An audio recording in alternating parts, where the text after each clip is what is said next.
There's this idea that as trans women we need to look hyper feminine to fit into wider society, but that's not the case. And when we try and speak out or when we try and push against those barriers, we're always shut down and we're told, nope, you're not a real woman because you don't look like a size 10 model with big boobs and a full face of makeup.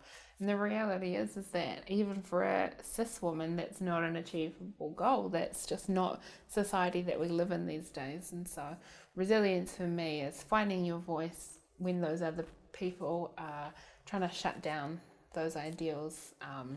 And so, for me, that means that I wear lots of Spanx to feel great, and I always put on my favourite lipstick if I'm going to be going somewhere that I don't really want to go to, or I'm feeling a bit stressed about, or just a little bit anxious. And I've got an array of beautiful coloured lipsticks and 20 shades of pink, but they're all different and they all make me feel good. So that's all that matters. You may think that as a loud, proud, confident trans woman, school would have been easy. But it wasn't, because I was also quite self-conscious and I didn't actually enjoy education at all. So when I left high school and I went to KFC, everyone thought I was throwing my life away. But I wasn't. I just didn't like school. And so I think having a clear plan on how to get myself out of those situations that weren't the greatest was what really helped me get through those really difficult times. Planning and surrounding myself with friends and people that knew that even though I was going to leave high school, it wasn't the end of the line for me. Like, I was going to go on and do great things, and it was more of a platform to jump off and do those incredible things. So that was a time that was a bit difficult, but I managed to get myself through. Resilience is definitely born within. It's not something that you can go and buy. It's not pre-packaged. It's something that you've got to find, and you're going to have to go through that tough stuff to work out your resilience. And even if you think that everything's great right now, something will pop up at some stage, and so it's really great to be prepared. It's like the earthquake campaigns. Be prepared. Get ready, because it's going to happen sometime. When you're trans and you've got lots of gender diverse friends around you, it can quite often seem like there's a lot of tough times for a lot of us.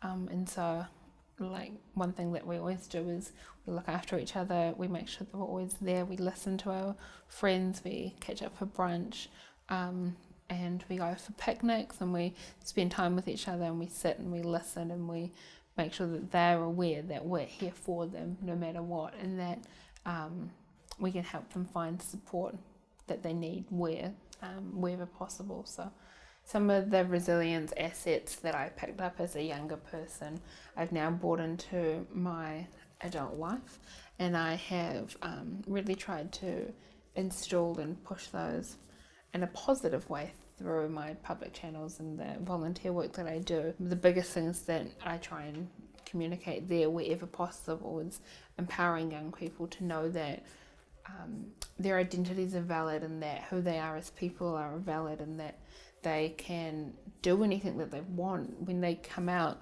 they're going to go through all this really tough stuff because society can be quite negative towards trans and gender diverse people, but as long as they know that they're valid and that they're important, and that they can do anything that they really want in life, that to me is really important. And I think that has come from a lot of what I went through when I was younger, and through that resilience of building up my own self-care strategies and supporting myself with people that care.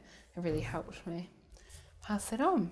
Some of the most important things in my life are young trans and gender diverse people. I think that we're coming into this new age, and we're coming into this new time where they're coming out so much younger, and there is much more positive conversations around trans and gender diverse people, and so it always warms my little heart to see them happy and confident, and seeing them walk through the Wellington Pride Parade and out in the park and local queer events it's really beautiful, and seeing them happy and positive, and that is just, it warms my little heart. It's like the Grinch when Christmas comes. But like, no, you know, in the Grinch when his heart warms up when he hears the singing. That's what it is. I'm like the Grinch, except I like Christmas. If I had one bit of advice for someone who is struggling at the moment, it would be to surround yourself with people that care about you and love you, and find those things that bring you joy, and make sure that you surround yourself with those things as well. So when those tough times happen, you know that you've always got those small positives to come back to, that will be there for you when everything else seems a bit doom and gloom.